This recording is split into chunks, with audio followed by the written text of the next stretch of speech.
मैंने इमाम रजा की रिवायत पढ़ी ना कि मौला क्या फरमाते हैं, फरमाते हैं अगर इमाम समझ के नहीं तो दोस्त समझ के मुझसे बातें कर, अगर दोस्त समझ के नहीं तो भाई समझ के हमसे बातें कर, अगर भाई समझ के नहीं तो बाप समझ के हमसे बातें कर। मौला ये कहना क्या चाहते हैं? मौला बताना चाहते हैं हम बीवी से ज्यादा तुमसे करीब हैं, हम बाप से ज्यादा तुमसे करीब हैं, हम तुम्हारी औलाद से ज्यादा तुमसे करीब हैं, इसीलिए कहा कि हमें याद करो, हम तुम्हें याद करेंगे। कि कल वो वाकया बताया कि कब्र में इमाम हुसैन 3 रातें उस खातून की कब्र में क्यों जाते हैं? क्योंकि उन्होंने इमाम को याद किया। खुदा भी यही कहता, ऐ मेरे बंदे मुझे याद कर, उज़्कुरूनी अज़्कुरुकुम, अगर तू मुझे याद करेगा मैं तुम्हारा रब भी तुम्हें याद करूंगा। ऐ खुदा तू कहां कहां याद करेगा? फरमाया अगर तुमने जिंदगी के हर पहलू में मुझे याद किया, मैं मरने के बाद हर पहलू में तुम्हें याद करूंगा।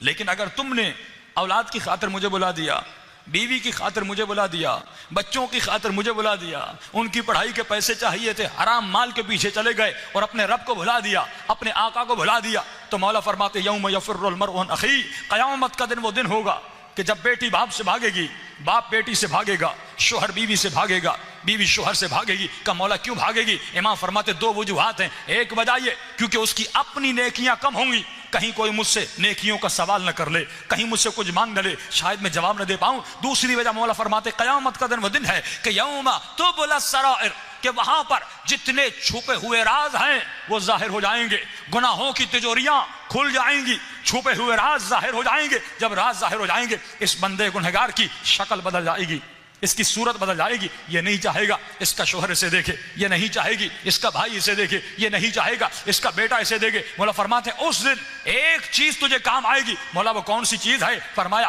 अगर तुमने अपने रब को याद किया, अगर तुमने अपने इमाम हुसैन को याद किया, अगर तुमने मौला अली को याद किया, दुनिया में कसरत से उनको याद करो, आखिरत में कसरत से वो तुम्हें याद करेंगे।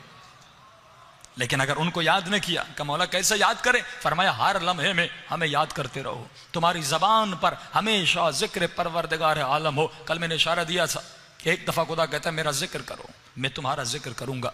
एक मरतबा कहता है जिक्र कसीर करो, चलते फिरते तुम्हारी जबान पर मेरा जिक्र होना चाहिए। एक दफा कहता है कि वज़्कुर रब्बक फ़ी नफ्सिक, अपने नफ्स के अंदर अपने रब का जिक्र करो। का मौला ये जिक्र नफ्सी क्या है? इमाम फरमाते ये आला तरीन मंजिल जिक्र है। का मौला कैसी मंजिल है? फरमाए एक मरतबा तू जबान से अल्लाह का जिक्र करता है, लेकिन एक मरतबा मलका हासिल हो जाता है। अब जब भी तू सांस लेता है तेरी सांसें भी या अल्लाह के रही हैं, तेरी हर निकलती हुई सांस से अल्लाह का जिक्र आ रहा है, हर जाती हुई सांस से अल्लाह का जिक्र आ रहा है। जिस तरह आगाए कश्मीरी जब सांस लेते थे तो कहते थे ला इलाहा इल्लल्लाह, जब सांस निकलती थी तो कहते थे ला इलाहा इल्लल्लाह। ये ज़बान से नहीं कहते थे, ये जिक्र कल्बी है, यानी उनके दिल से आवाज आती थी ला इलाहा इल्लल्लाह, उनके दिल से आवाज आती थी या अल्लाह, उनके दिल से आवाज आती थी या रहमान। फरमाया दिल वो उज़्व है कि जहां पे 1 सेकंड में तुम्हारा खून कहां से कहां पहुंचता है। अब जब दिल ने जिक्र खुदा किया, गोया तुम्हारे खून के कतरे कतरे ने अल्लाह का जिक्र किया, गोया तुम्हारा पूरा वजूद इबादत परवरदिगार आलम में है।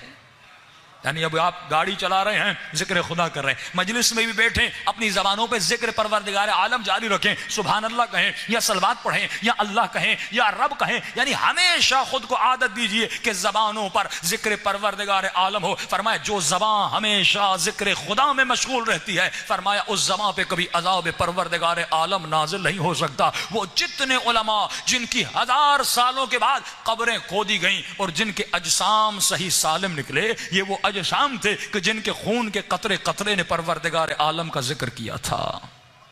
कि आगा इस्फानी की कब्र जब किसी